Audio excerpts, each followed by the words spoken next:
জলে সব জিনিস খাচ্ছে।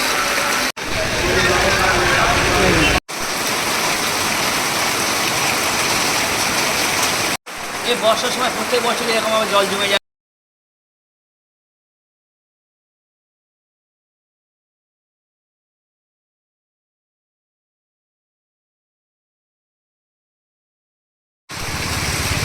বারিশ চালু হয়ে গেছে। আর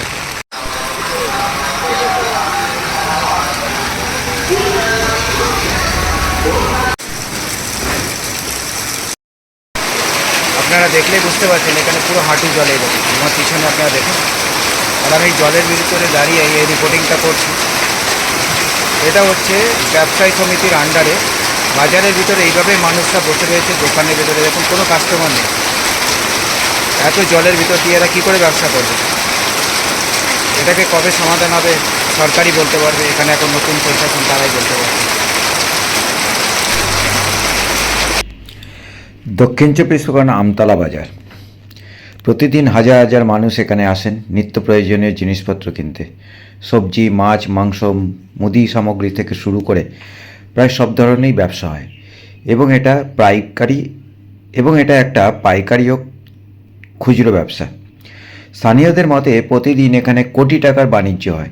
এছাড়াও আমতলায় বহু সংখ্যক ব্যাংকের শাখা রয়েছে, কমসে কম 30টা উপরে ব্যাংকের শাখা রয়েছে, যা এই এলাকার অর্থনৈতিক গুরুত্বকে আরও বাড়িয়ে দিয়েছে। কিন্তু প্রশ্ন হলো, এত বড় এবং গুরুত্বপূর্ণ একটি বাজারের অবস্থা আজ এত কেন খারাপ? জলে সব জিনিস খাচ্ছে। কীভাবে রয়েছেন মানুষগুলো, কী করে করবে ব্যবসা? দেখুন জলে ভেসে চলে যাচ্ছে,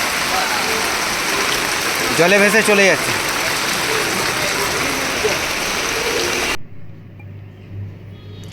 বৃষ্টি হলেই বাজারের রাস্তা জলের তলায় চলে যায়। ভাঙা নর্দমা, অপরিকল্পিত ড্রেনেজ ব্যবস্থা এবং খারাপ রাস্তার কারণে সাধারণ মানুষ, ব্যবসায়ী এবং ক্রেতাদের প্রতিদিনই চরম দুর্ভোগ হতে হয়। স্থানীয় ব্যবসায়ীদের অভিযোগ, বছরের পর বছর একটি সমস্যা চলেছে, যেই সমস্যাটা কোনোদিন সমাধান হয়নি। বাজারে একটি ব্যবসায়ী সমিতি থাকলেও বাজারে উন্নয়নের প্রকল্পে তারা কোনো পদক্ষেপ নিচ্ছে না, এই প্রশ্ন তুলেছেন অনেকেই। কিছু স্থানীয় বাসিন্দা এবং ব্যবসায়ী দুর্নীতি, স্বচ্ছতার অভাব এবং রাজনৈতিক প্রভাবের অভিযোগ তুলেছেন। তবে এই অভিযোগগুলি স্বাধীনভাবে সত্যতা যাচাই করার মতো আমরা করতে পারিনি। সংশ্লিষ্ট কর্তৃপক্ষের বক্তব্য এই প্রতিবেদনে তুলে ধরা হবে। সুবলবাবু নমস্কার। নমস্কার। আজকে আমি আপনার কাছে যে ম্যাটারটা নিয়ে এসেছি সেটা হচ্ছে আমতলায় আমি ঘুরে দেখলাম আমতলা বাজারটার অবস্থা খুবই সাংঘাতিক। বর্ষাকালে যেভাবে ওখানকার লোক এই বর্ষা, কাদা এবং একটা খুব বাজে অবস্থার সিচুয়েশানের ভিতরে ওনারা বিজনেস করছে এবং যারা কাস্টমাররা যাচ্ছে, এই সমস্ত ব্যাপার নিয়ে আপনার একটা মতামত চাই আমি। দেখুন, এই সমস্যাটা আমি দীর্ঘদিন ধরেও আমরা গেলে দেখি এই অবস্থা আছে। মানে এত শর্ট প্যাসেজ আর এত বেশি দোকান, তার প্যাসেজগুলো নেই এবং যে সমস্ত নিকাশির ব্যবস্থাটাও ঠিকঠাক নেই। প্লাস রাস্তাগুলো যদি একটু চওড়া করে, যে বড় বড় ট্রাক ঢোকে 3 নম্বর গলিটা দিয়ে, সেটাকেও যদি ঠিকঠাক করা যেত। কিন্তু এমন অবস্থা হয়েছে এই 15 বছরে, মানে যাচ্ছে তাই। এটা হচ্ছে 3য় গলি, 3rd গলি। ড্রেনেজ ব্যবস্থা টোটালি বিচ্ছিন্ন হয়ে গেছে। রাস্তাঘাটের অবস্থা দেখলেই বুঝতে পারবেন।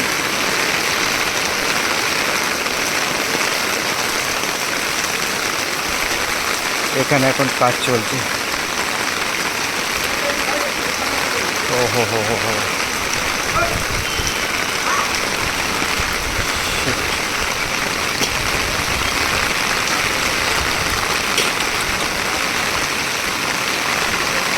এইটা হচ্ছে 3rd গলি।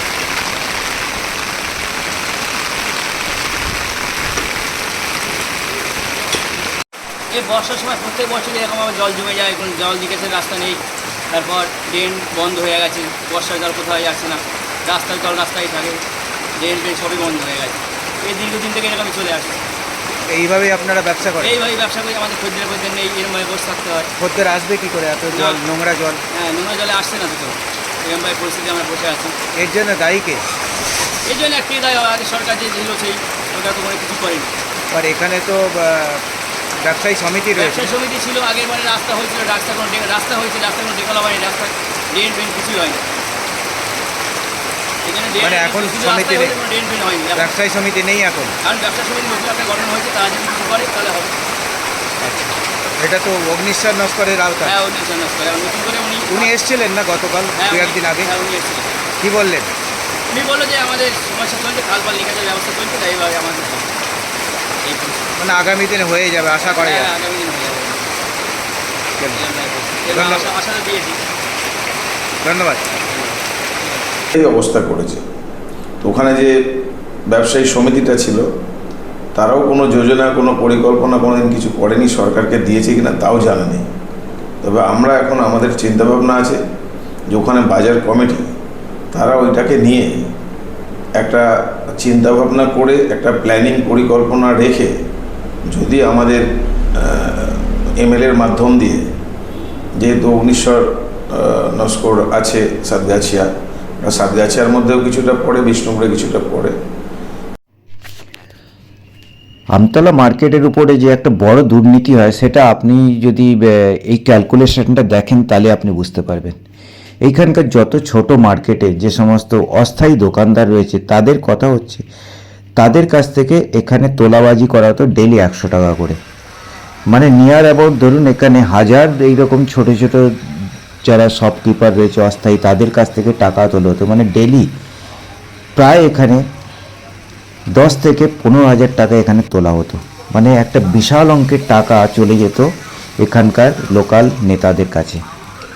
যে ব্যাপারটা আমরা এখানে জানতে পারলাম, যদিও এই সমস্ত অস্থায়ী দোকানদার ক্যামেরার মাধ্যমে এসে সেই কথাগুলো বলতে রাজি নন, কিন্তু তাদের এই কথাগুলো আমি আপনার ভিডিওর মাধ্যমে তুলে ধরলাম।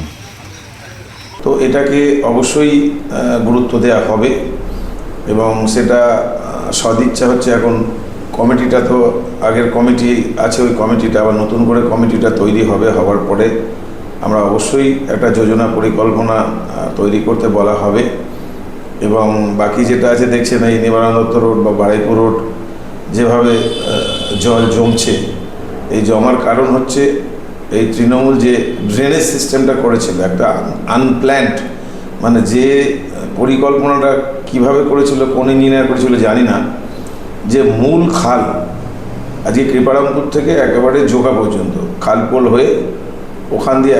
বিগত দিনে যে সরকার ছিল তাদের দ্বারা এখানে একটা বিরাট কাটমানি ব্যবসা হতো। আপনারা শুনলে অবাক হয়ে যাবেন, ডেলি প্রতিটা এই যে অস্থায়ী দোকানগুলোর থেকে 100 টাকা করে নেওয়া হতো। তাদের সকালবেলা কাজ ছিল, সকালবেলা এসেই 100 টাকা করে তুলে নেওয়া। মানে নিয়ার অ্যাবাউট যদি আমরা একটা ক্যালকুলেট করি, এই মার্কেট থেকে ডেলি 10,000 টাকার মানি উইথড্র হতো। আই মিন 10,000 টাকা যদি ডেলি হয়, 30 দিনে আপনি বুঝতে পারছেন কতটা টাকা, মানে 3 লক্ষ টাকা এই মার্কেট থেকে উদ্ধার হতো। এবং এই টাকাটা যেত কোথায়?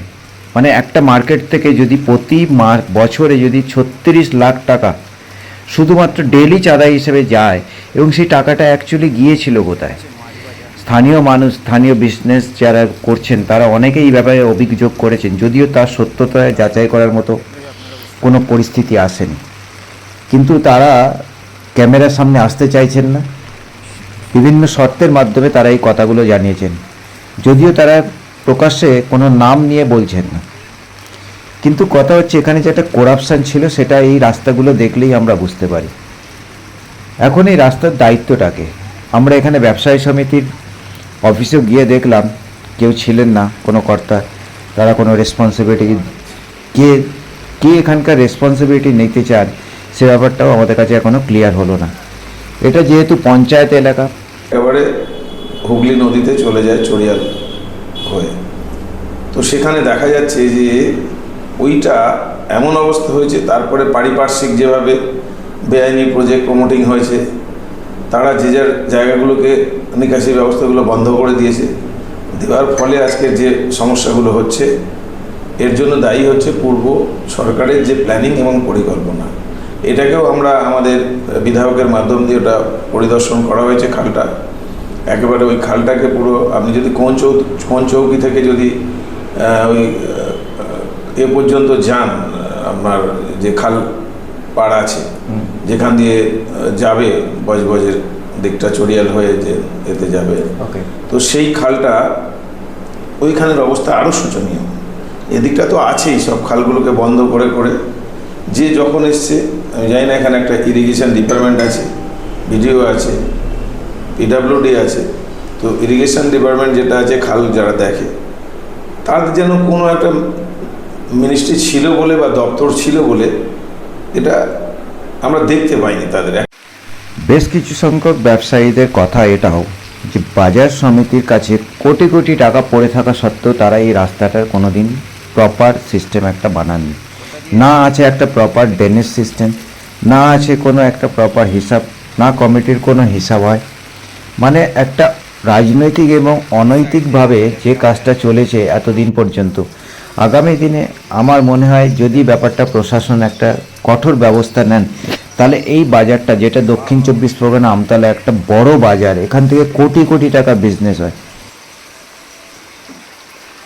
অ্যাক্টিভিটি মানে আনডিসিপ্লিন হয়ে হ্যাঁ, তো সেইভাবে চলেছে। এখন সেইটা আছে। এখন আমাদের সবেমাত্র নতুন মিনিস্ট্রি হয়েছে, তার মধ্যে এবার ডিস্ট্রিবিউশন হবে দায়িত্বগুলো হবার পরে প্ল্যানিং পরিকল্পনা সেগুলো হবে, সেগুলো নিয়ে বাকি যাতে আগে খালটাকেই সংস্কার করা যায়। অনেকে আছে খালের উপর দিয়ে রাস্তা বানিয়ে ফ্যাক্টরি করেছে, যে যার মতো ইচ্ছা করে করেছে।